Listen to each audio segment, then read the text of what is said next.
I always noticed this small collection of voices in the larger community that were swearing by the EPC for its utility to mine minerals really quickly, especially materials that would typically only be accessible to the scout with an engineer's platform. I've officially seen the light. My mind has been enlightened, and this EPC mining build has literally changed the driller for me completely. In this video, I want to show you the build you need to run to mine with the EPC, how to do it, and tips for getting started so you can see for yourself why so many more drillers need to give this a chance, because I think the reasons to run the Flamethrower and Subata over the Cryo Cannon and EPC are almost non-existent anymore.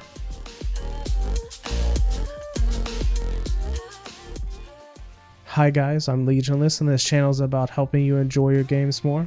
If you want to enjoy your games more, subscribe to the channel and follow me on Twitch, where we talk in depth about the weapons and builds we love to use. Follow me on Twitter for more content and like this video to help me out. EPC mining takes quite a while to get down, but I want to share the tips that helped me get better at it faster than if I had practiced on my own. For those that don't know what EPC mining is or what it means, basically, you shoot a charge shot near something you want to mine, like nitra or gold, and then shoot a normal shot into that charge shot, causing it to explode and destroy nearby terrain. This works on anything: gold, nitra, lava geysers, whatever you want to destroy. First though, we need to go over the build that makes this possible. In tier 1, we're going to go with larger battery for an increase of 24 to the ammo capacity. Increased particle density, which increases the damage a normal shot does by 5, isn't going to help this build because the charge shot will be detonated by a normal shot anyway. More damage in a normal shot won't make mining easier or the explosion bigger. The same is why higher charged plasma energy won't help us. This mod increases the damage of a charge shot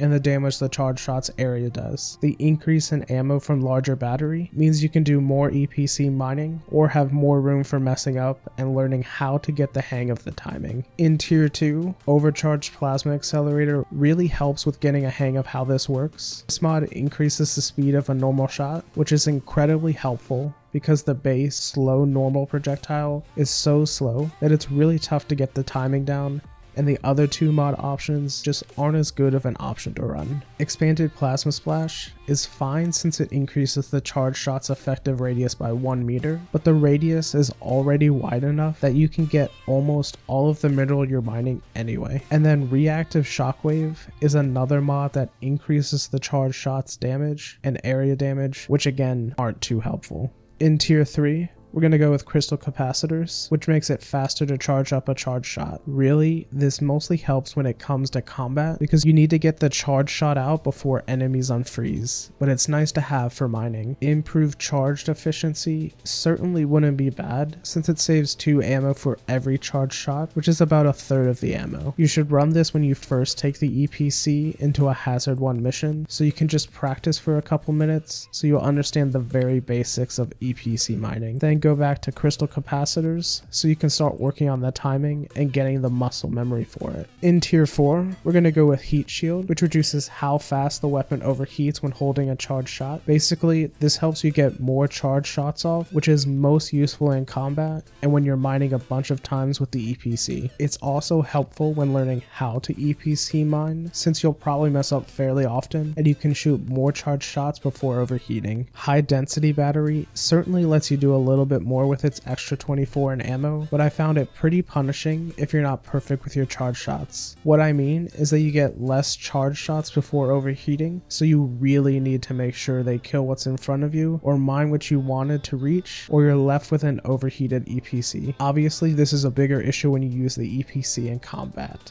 The most important mod to run is in tier 5. Thin containment field is what makes the charge shot destroy terrain so you can mine with it. It produces less heat when using charged or normal shots, so you overheat less often. Without this mod, you're not able to EPC mine, so it's an absolute must to run with. The cherry on top of this build is what overclock to run. We can instantly knock out heavy hitter, overcharger, and persistent plasma, as all of these overclocks won't do anything to help us EPC mine with. The two clean overclocks, energy rerouting, and magnetic cooling unit are alright if you don't have heat pipe, the best overclock for this build. Heat pipe reduces the amount of ammo each charge shot does by 2, so you can mine more with the ammo you have, and you can charge a charged shot faster. The only downside is that normal shots cause the weapon to overheat faster, but fortunately, we won't be using normal shots very often. EPC mining is actually very straightforward once you have your build ready and you understand the simple mechanics. To practice, what you want to do is line yourself up parallel with whatever you want to destroy. That can be nitro, gold, morkite, or just some dirt. You want to be parallel so that way you can very easily determine how close the charge shot is to whatever you want to mine. What causes 90% of failures is the charge shot hitting whatever you're trying to mine before you shoot it with a normal shot. Looking at the shot from the side lets you judge the distance easily. Once you're ready, charge up a shot so that the green bars on the EPC appear, and then let it go. Shoot that charge shot once with a normal shot and it'll explode and destroy any nearby material because of a thin containment field. Keep practicing with this and lining up with your target in parallel until you've got the timing and travel speed of the projectiles down. Then you can move on to more complicated things like mining when looking directly at the target or mining something from far away. Start taking this into missions with the Cryo Cannon and you'll start to see how well they work together. Freeze enemies quickly and then shoot a charged EPC shot above them and set it off with the normal shot to catch as many frozen enemies in the containment field as possible. Let me know if you're switching to the Cryo Cannon and EPC combo as your main in the comments below. If you want to enjoy your games more, subscribe to the channel and follow me on Twitch where we talk about the builds we love to use. Follow me on Twitter for more content and like this video to help me out. Thanks for watching.